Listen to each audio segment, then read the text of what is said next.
Okay, welcome to the video. SIG Guy here. This is going to be an installation video for the Apex trigger in your SIG Sauer P320. As you can see here, I got two triggers. I got the curved version and the flat version. And I'm going to show you just how quickly and easily these are to install in your P320. So let's get started.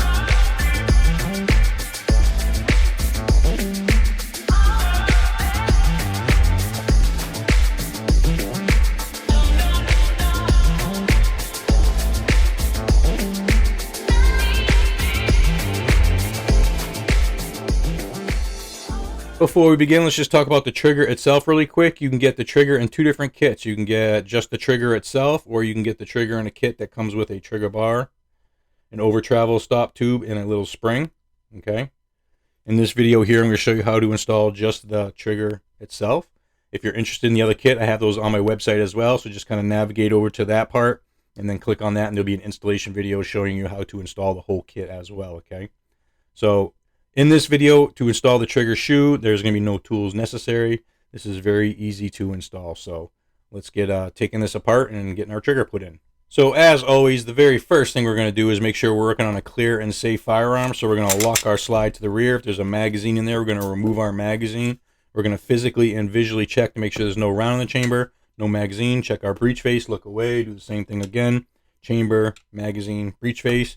We are working on a clear and safe firearm. Next, we'll remove the FCU from the grip module. So we're basically going to perform a field strip. We're going to lock our slide to the rear. We're going to rotate our takedown lever, release our slide, remove our takedown lever, just give it a twist and a turn at the same time and pull. And then we're going to lift up on our fire control unit. And sometimes you got to push from the rear to get it out of the notches here in the back at the same time. And we'll pull that up and out of there just like that. To install our trigger, we need to remove our trigger bar and our trigger bar spring. So there's a very easy way to do this, which I've showed it quite a few times on my YouTube. You do not need to go grabbing a pair of needle nose and wrestling with your trigger bar spring to get it unhooked and reattached when you install this. Okay, there's an easier way to do all this stuff. So the way I explain it is on my trigger bar here, we have this leg that goes into the sear housing. What I like to do is I like to lift out on my trigger bar to get that leg out of the sear housing, and then bring that leg around the back side of my sear housing. Okay, and what that's going to do is it's going to position my trigger, the top part here all the way to the back, and then the bottom part of your trigger all the way forward, and that's the position that it needs to be in to slide our trigger out of our FCU. So I'll show you how this goes. Basically just grab the side of it, pull it up, out, and around just like that. So I have that leg on my trigger bar on the back side of my sear housing. And like I said, you can see how the top of my trigger is all the way back. The bottom here is all the way forward. And all I got to do now is just wiggle it, slide that right up and out of there. Without letting anything go, we're going to get ready to install our Apex flat trigger. But first, we're going to put a light coat of lube, whatever you're lubricating your 320s with, whether it be oil or grease. We want to put a little bit of lube around the pin here. That pin's going to go through our trigger bar hole. We can put a little light coat of lube on the side of our FCU here where that trigger bar is going to interface with and possibly rub up against it. Okay. And some people put a little bit of lube back here as well. Okay. Anywhere there's metal to metal contact, you want to put a light coat of whatever lube you are using. Okay. So I'm going to slide my trigger into my FCU. It has to go in at this angle here because of this notch right here. It cannot go in any other direction. So your trigger bar needs to be far enough back in order for this pin to go through this hole. Okay. So after we lube this all up, we're going to slide in these pivot points on your trigger as well. Light coat of lubrication on both sides. This one here goes through this hole on our FCU. So on both sides of that pivot pin, we want to put a light coat of lube as well. Okay. So we're going to slide that into our FCU just like that. I'm going to pinch it with my finger. I'm going to kind of capture my trigger bar. And then while I'm looking down in between the trigger and the frame here, I'm going to, mine actually fell in. Got pretty lucky there, but a lot of times you got to fish your trigger bar around.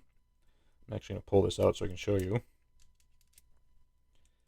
So a lot of times it's like that, where that pin is not through our trigger bar yet. So while we're squeezing with our finger here, we're just gonna move our trigger bar around until that pin drops into the hole. And then a lot of times this is not lined up properly either, so we need to guide that pin through this side of our frame. So you would just grab your trigger and move it around until that pin slides right into the hole there, okay? So that's as far as the trigger goes in. It's got to be all the way in for it to pivot. If it's not all the way in, if it doesn't pivot, it's because it's not all the way in, okay?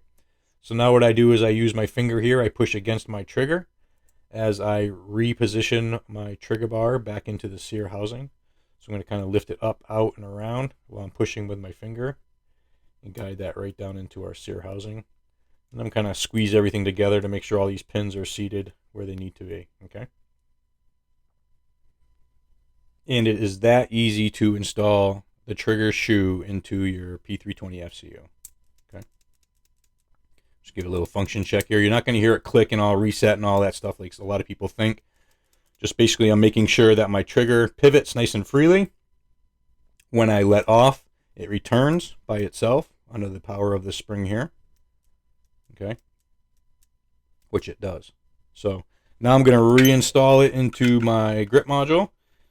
You set your rear end first, and sometimes you have to push the trigger back to get it to go through the hole here. Okay, just like that. Make sure it's all the way back and down and in. That'll line up all our holes here for our takedown lever.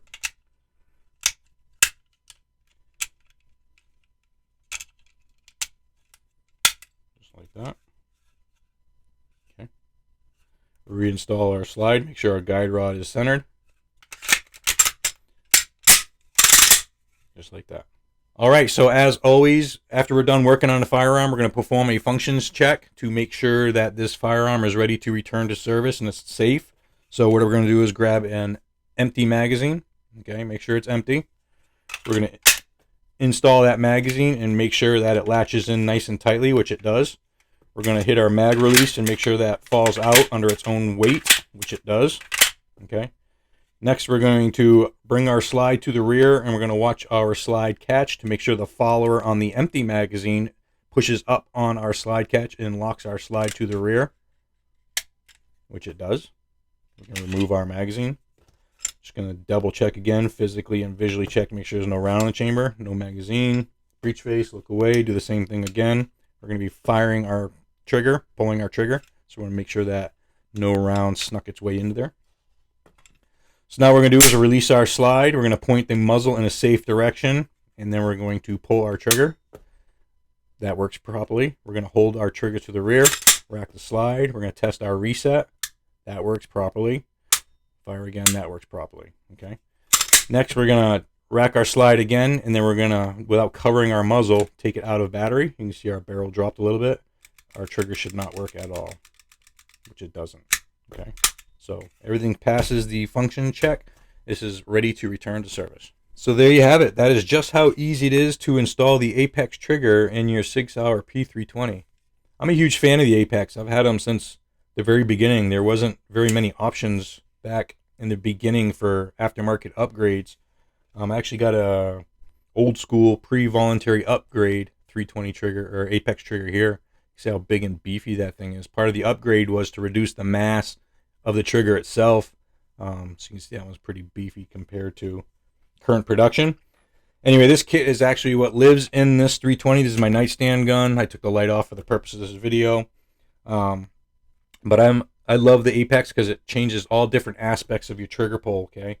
And including trigger pull weight. So depending on which SIG you have, your results are going to vary. So make sure you check the website in the description. It'll show you what to expect depending on which model 320 you have, okay? So if you're interested in the kit, the whole kit, I have those on my website as well, sigguy.com. So just click on that kit, and there'll be an installation video there as well to show you how to install the whole kit in your P320. As always, I appreciate everybody watching. If you're not subscribed to my YouTube, there'll be a subscribe button right down here. If you could smash that baby, I'd really appreciate it. Thank you very much for watching, and have a good day.